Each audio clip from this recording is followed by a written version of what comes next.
चलिए खबरों में आगे बढ़ेंगे। आपको बता दें कि नेता प्रतिपक्ष जयराम ठाकुर ने प्रदेश की कांग्रेस सरकार पर तीखा हमला बोला है। उन्होंने आरोप लगाया कि केंद्र से भरपूर आर्थिक सहायता मिलने के बावजूद भी राज्य सरकार भ्रम फैलाने का काम कर रही है। प्रेस कॉन्फ्रेंस में जयराम ठाकुर ने कहा कि प्रधानमंत्री नरेंद्र मोदी के नेतृत्व में हिमाचल को पर्याप्त फंड मिला है। उन्होंने दावा किया है कि 16वें वित्त आयोग के तहत प्रदेश को 18,000 करोड़ रुपए मिले हैं और मोदी सरकार के कार्यकाल में यूपीए से 5 गुना ज्यादा धन मिला है। उन्होंने आरोप लगाया कि मुख्यमंत्री सुखविंदर सिंह सुक्खू सदन में गलत आंकड़े पेश कर रहे हैं और कर्ज को लेकर जनता को गुमराह भी किया जा रहा है। साथ ही चेतावनी दी गई है कि यदि वित्तीय प्रबंधन सही नहीं हुआ तो सब्सिडी, पेंशन और नौकरियों पर असर पड़ सकता है। मित्रों, आज की इस पत्रकार वार्ता में आप सबका स्वागत है।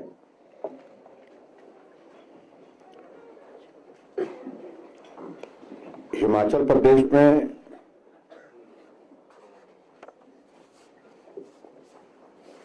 जब से कांग्रेस पार्टी की सरकार बनी है, सरकार बनने के बाद लगातार केंद्र सरकार से भरपूर सहयोग मिलने के बावजूद भी केंद्र सरकार के खिलाफ हमेशा बयानबाजी और गंभीर टिप्पणियां पिछले 3.25 साल का कार्यकाल जो कांग्रेस का पूरा हुआ लगातार हम सुन रहे हैं। विषय ये नहीं है कि अभी केंद्रीय बजट प्रस्तुत हुआ और उसमें रेवेन्यू डेफिसिट ग्रांट का जिक्र नहीं आया।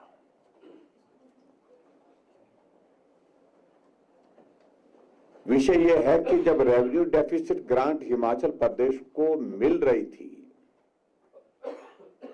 तो भी गालियां दे रहे थे, और जब फाइनेंस कमीशन ने 16th फाइनेंस कमीशन ने कहा कि रेवेन्यू डेफिसिट ग्रांट जो 17 राज्यों को मिलती थी अब नहीं मिलेगी,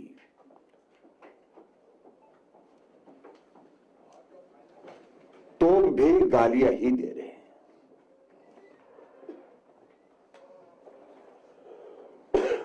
सहयोग केंद्र सरकार की ओर से जब मिल रहा है तब भी सरकार के खिलाफ बोल रहे हैं, मोदी जी के खिलाफ बोल रहे हैं।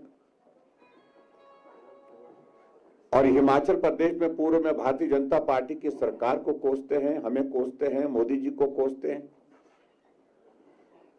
और आज जो हालात हिमाचल प्रदेश में कांग्रेस की सरकार में बने हैं, इस हालात में भी अभी तक वही कार्यक्रम लगातार इनका चल रहा है।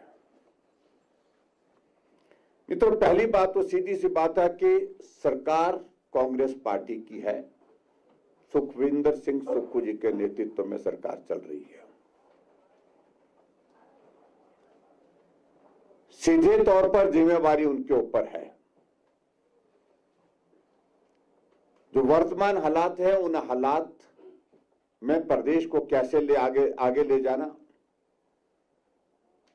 और रेवेन्यू डेफिसिट ग्रांट अगर हिमाचल प्रदेश को अगर नहीं मिली तो उस सूरत में आपको वित्तीय प्रबंधन किस प्रकार से करना, ये रिस्पॉन्सिबिलिटी वर्तमान कांग्रेस की सरकार की है।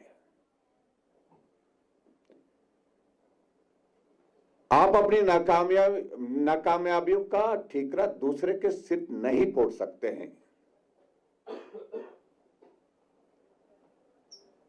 अगर बस की बात नहीं है तो उनको स्वीकार करना चाहिए कि अब हमारे बस की बात है नहीं, छोड़ देना चाहिए। लेकिन उसके बावजूद भी लगातार जब से सरकार बनी है ये रोना धोना अभी तक जारी है।